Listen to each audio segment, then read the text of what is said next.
Hai, apa khabar semua? Bismillahirrahmanirrahim. Assalamualaikum warahmatullahi wabarakatuh dan selamat sejahtera.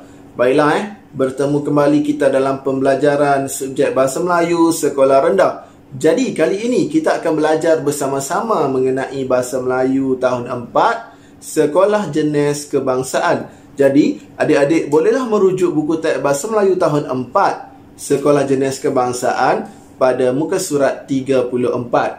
Baiklah, untuk pengetahuan anda sekalian, kita masih berada dalam tema yang kedua, iaitu kebersihan dan kesihatan. Dan kita juga masih berada dalam tema yang keenam, iaitu amalan bersih dan sihat.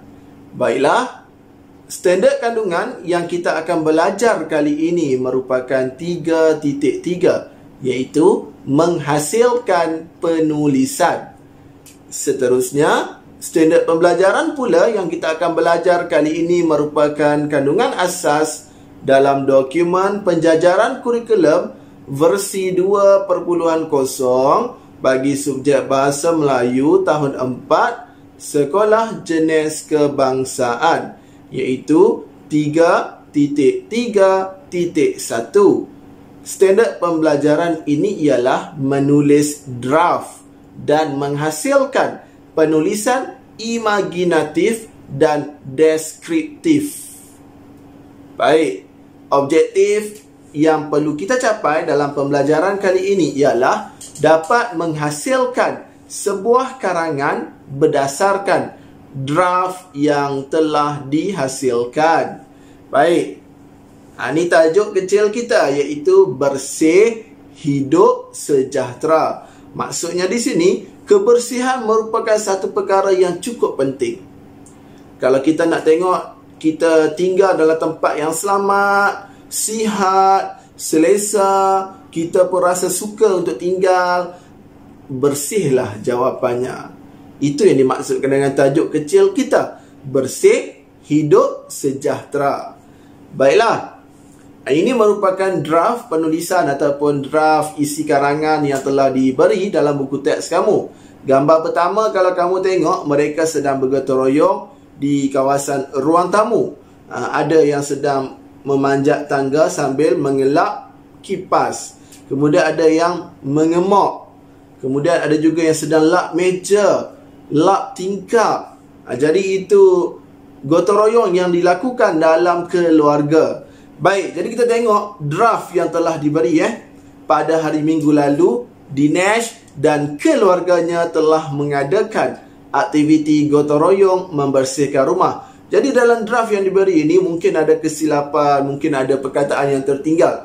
Itu yang dimaksudkan dengan draft. Belum lagi penulisan karangan yang sebenar.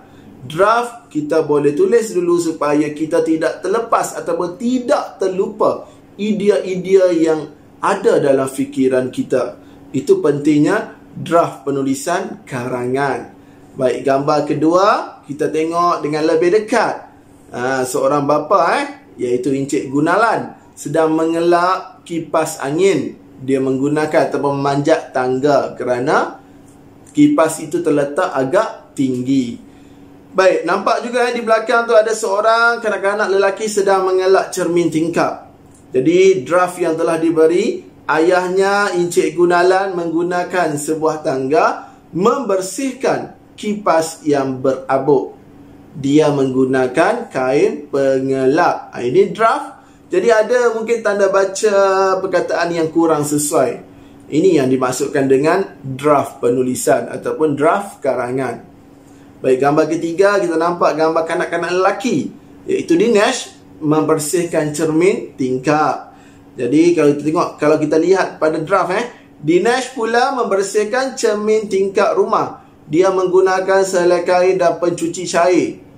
Cermin tingkap rumahnya bersih dan berkilat. Jadi mungkin ada perkataan yang tertinggal.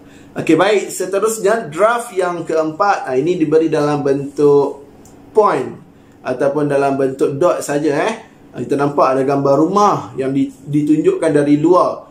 Berkat kerjasama rumah bersih dan cantik kesihatan terjamin. Bagaimana kita nak menggunakan isi-isi ini untuk membuat bahagian penutup. Baik, ini kita tengok bersama-sama dahulu perenggan 1 dan perenggan 2, iaitu bahagian pendahuluan. Dan isi yang pertama telah pun ditulis pada perenggan pendahuluan. Pada hari Minggu yang lalu, Dinesh dan keluarganya telah mengadakan aktiviti gotong royong membersihkan rumah. Jadi yang berwarna merah itu merupakan perkataan ataupun tanda baca yang tertinggal. Jadi berdasarkan draft tadi, barulah kita tulis dalam bentuk penulisan karangan yang sebenar. Kemudian isi yang pertama, iaitu perenggan kedua, ayahnya Encik Gunalan memanjat tangga untuk membersihkan kipas yang berhabuk. Beliau mencuci kipas dengan menggunakan sehelai kain pengelap. Nampak ada perbezaan daripada draft dengan karangan yang sebenar. Jadi itu pentingnya draft supaya kamu terbiasa agar isi-isi yang penting tidak lupa. Okey, baik. Cikgu minta berdasarkan draft yang telah diberi tadi, gambar 1 hingga gambar 4, kamu tulislah sendiri. Perenggan 1 dan 2 telah ada. Kamu cuma buat untuk perenggan 3 dan 4 menggunakan maklumat pada draft penulisan sebentar tadi. Buat dalam bentuk ayat yang lengkap. Baiklah, setelah buat, kamu jangan lupa untuk imbas kod QR ini untuk pergi ke pautan yang telah disediakan. Dalam pautan tersebut, cikgu minta kamu hantar ataupun muat naik gambar karangan yang telah kamu lengkapkan. Yang tak lengkap tak nak yang lengkap, ambil gambar, kemudian muat naik dalam borang ataupun pautan tersebut. Jadi itu saja pembelajaran kita untuk kali ini. Semoga kita berjumpa lagi dalam kelas ataupun pembelajaran yang akan datang. Sekian, terima kasih. Bye-bye.